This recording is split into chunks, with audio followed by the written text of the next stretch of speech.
Peran Indonesia dalam proyek pengembangan jet tempur KF-21, IF-X bersama Korea Selatan, Korsel, terancam karena tunggakan 991,1 miliar won, lebih dari 11,5 triliun rupiah, belum juga dibayar. Menyusul kunjungannya ke Indonesia awal bulan ini, Kepala Administrasi Program Akuisisi Pertahanan, DAPA, Korea Selatan, Oh Dong-hwan, telah mengusulkan untuk menangguhkan kerjasama dengan Indonesia dalam proyek jet tempur tersebut. Pada tanggal 6 Oktober lalu, Kementerian Pertahanan Indonesia mengumumkan bahwa Oh Dong-hwan bertemu dengan Menteri Pertahanan Prabowo Subianto. Namun kedua belah pihak tetap bungkam terkait dengan kesimpulan diskusi mereka. Saat diperiksa publikasi pertahanan Janes saat itu, DAPA menyatakan terus melakukan normalisasi pengembangan bersama KF-21 Republik Korea Republik Indonesia, ROKRI. Namun, pihaknya menambahkan bahwa karena diskusi berlangsung antara kedua belah pihak, pengungkapan rinciannya dibatasi. Dalam sebuah pernyataan baru-baru ini, sebagaimana dilaporkan Asia Times, Jumat, tanggal 19 Oktober tahun 2023, Oh Dong-hwan mengisyaratkan bahwa segala sesuatunya mungkin tidak baik-baik saja meskipun pihaknya telah berdiskusi dengan Indonesia secara mendalam untuk mempertahankan kemitraan dan melanjutkan program. Oh Dong-hwan, lanjut laporan tersebut, mencatat bahwa Indonesia belum menyumbang 991,1 miliar won dan proyek tersebut akan ditinjau secara menyeluruh dalam waktu dekat.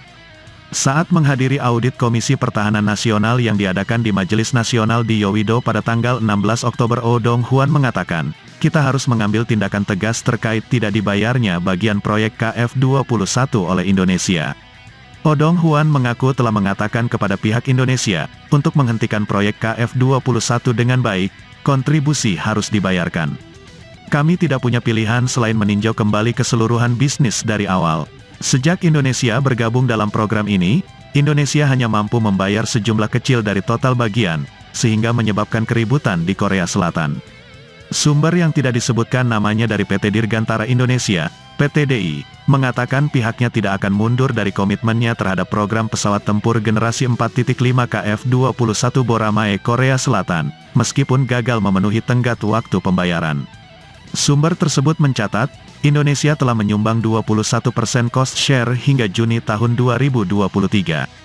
Meskipun belum membayar iuran menjadi kendala, Indonesia mengeluhkan permasalahan yang timbul akibat keikutsertaan dalam inisiatif KF-21 IF-X.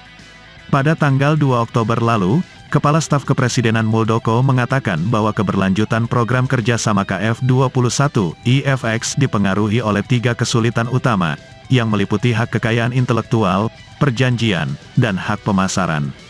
Muldoko mencatat bahwa alokasi pembagian biaya untuk proyek tersebut tertunda dan memerlukan negosiasi ulang untuk menyelesaikan masalah ini. Masalah pembayaran telah menjadi keputusan yang diambil oleh Kementerian Keuangan, katanya. Kolaborasi ini mempertaruhkan hubungan politik antara Indonesia dan Korea Selatan. Ini harus kita pertimbangkan dengan serius, ujarnya.